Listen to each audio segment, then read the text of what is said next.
Assalamualaikum warahmatullahi wabarakatuh. Selamat datang di program baru, yaitu program Baca Sejarah.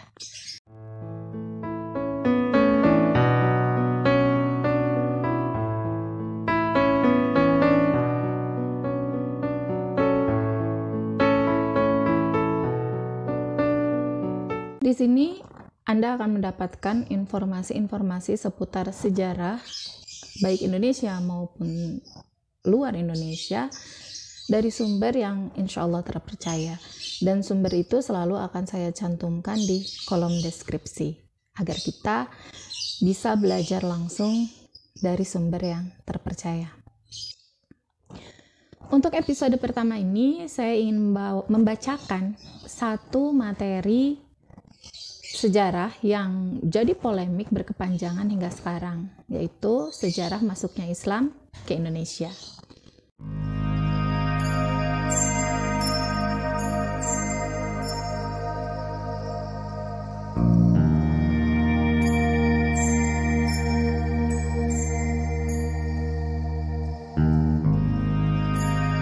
Dulu ketika sekolah, apalagi yang sekolahnya sezaman dengan saya, kita mendapatkan materi tentang masuknya Islam ke Nusantara, yaitu lewat Gujarat, dari Gujarat melalui Samudra Pasai, kemudian datang pada abad ke-13 Masehi, dibawa oleh para pedagang. Ternyata para sahabat, teori itu banyak yang membantah. Lalu dari banyak bantahan itu, dari banyak teori-teori yang ada, teori manakah yang benar? Ikuti terus videonya dan jangan lupa subscribe bagi yang belum, lalu nyalakan loncengnya agar Anda mendapat informasi terbaru dari video yang saya unggah.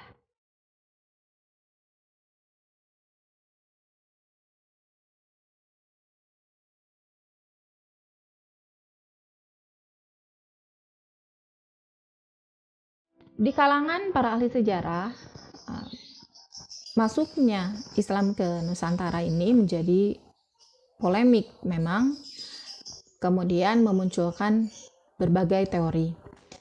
Dari berbagai teori itu, agar memudahkan kita untuk memahaminya, merangkumnya, saya akan bagi ke dalam 4 hal-hal yang menjadi polemik dari sejarah ini.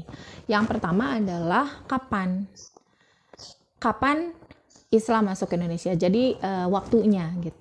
Kemudian yang kedua, dari mana? Nah, dari manakah asal orang-orang yang membawa Islam ke Nusantara ini?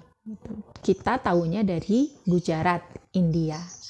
Kemudian pengetahuan sementara ya dari Gujarat, India, tetapi ternyata ini terbantahkan dengan banyak teori-teori lainnya.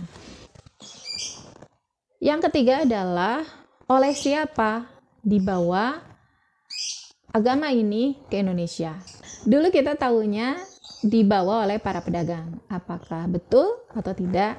Nanti kita lihat. Kemudian yang keempat, untuk apa?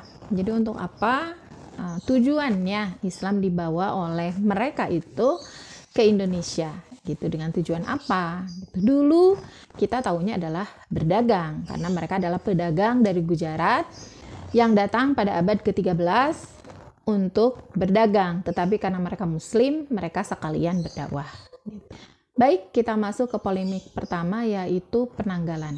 Kapan sih Islam dibawa dari luar masuk ke Indonesia?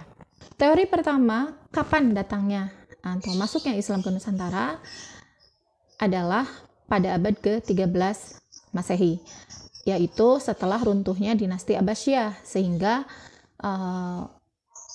pergantian dinasti itu menyebabkan orang-orang berhijrah gitu dari Baghdad, dan salah satunya masuk ke Indonesia gitu, menyebar.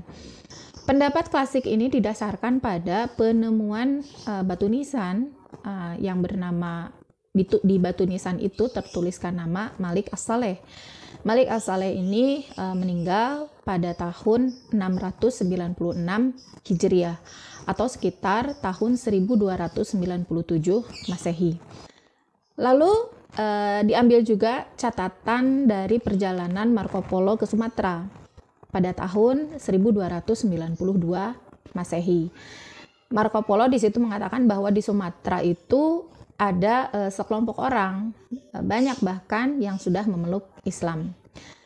Yang mengutarakan materi ini adalah orang yang sangat terkenal, dan mungkin kita juga sudah sangat mengenal orang ini, orang yang sangat penting di dunia persejarahan Indonesia, yang catatannya dipakai rujukan banyak orang, banyak ahli sejarah, yaitu Syekh Ahmad Gofur. Nah, nama asli Syekh Ahmad Gofur ini adalah Christian Snok Horgonya.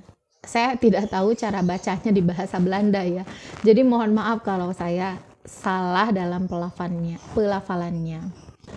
Jadi Snok Horgonj ini dia mengatakan atau berpendapat seperti itu karena dia berdasarkan faktanya ada. Jadi kalau misalnya sebelum kalau ada yang mengatakan sebelum tahun itu gitu, sebelum abad ke-13, maka harus ada fakta yang tertulisnya, harus ada yang zohirnya gitu, harus ada yang kelihatannya gitu.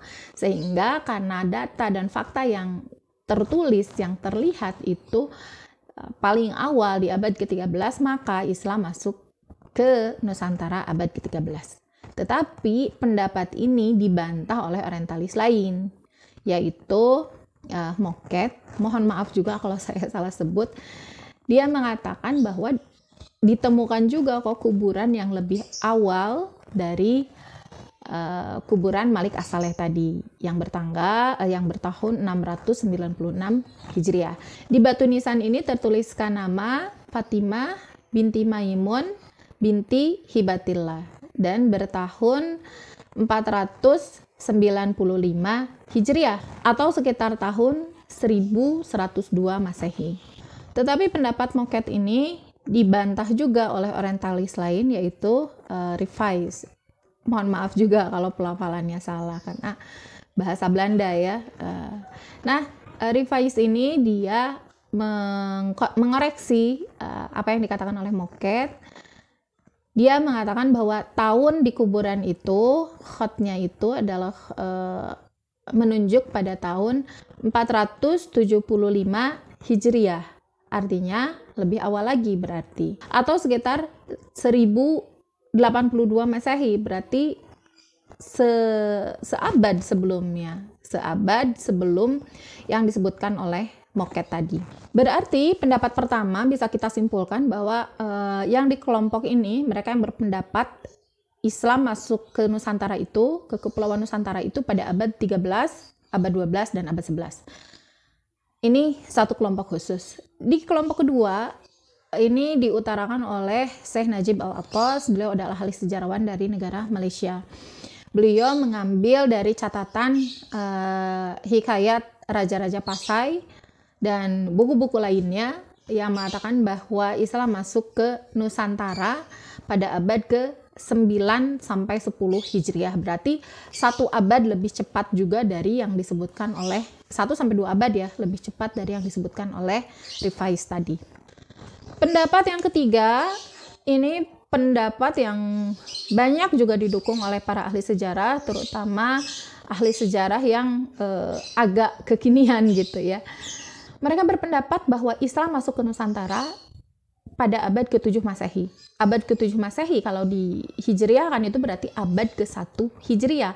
Berarti awal-awal masa Islam. Mereka mengambil dari catatan perjalanan dinasti Tang yang di situ tertulis bahwa ada sekelompok orang di daerah yang dia kunjungi di Nusantara, yaitu di daerah yang pada saat itu dipimpin oleh Ratu Sima.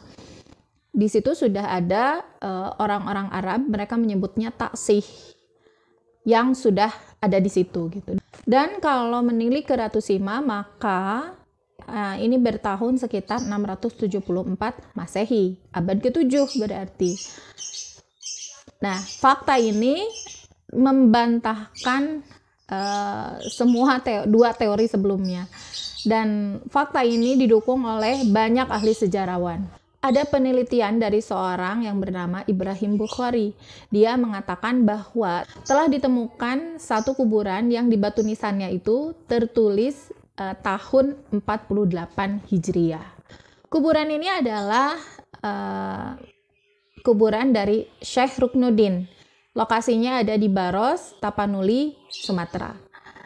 Dan ini menjadi fakta yang tidak terbantahkan. Fakta yang mengatakan bahwa Islam sudah masuk pada abad ke-1, yaitu tahun 48 Hijriah. Dan tentunya tidak mungkin seorang Syekh Ruknuddin ini datang ke Baros hanya untuk meninggal di sana pada tahun yang sama. Para ahli sejarah mengatakan pasti sebelum-sebelumnya bukan hanya Syekh Ruknuddin, ada orang yang juga singgah bahkan menetap di Sumatera, di Kepulauan Nusantara. Sementara Syekh Syamsuddin Abu Abdillah mengatakan bahwa Islam masuk ke Indonesia, ke Kepulauan Nusantara itu pada tahun ke-30 Hijriah, yaitu pada masa kerajaan atau kekhalifahan Utsman bin Affan radhiyallahu anhu. Jadi dari semua teori ini bisa kita simpulkan bahwa Islam masuk ke Nusantara memang sekitar masa itu. Jadi sekitar tahun 30-an Hijriah. Kalau ada yang mengatakan Islam masuk ke Indonesia justru lebih awal dari itu, nah ini tidak ada faktanya memang. Para ahli sejarah tidak melihat ada fakta ini. Meskipun Rasulullah SAW memang mengharapkan para sahabat untuk mendakwahkan Islam ke seluruh dunia. Tapi bukan berarti Islam masuk ke Indonesia dari sejak zaman sahabat. Kalau diambil data yang akurat, yang paling awal itu adalah tahun ke-30 Hijriah, yaitu pada masa Utsman bin Affan.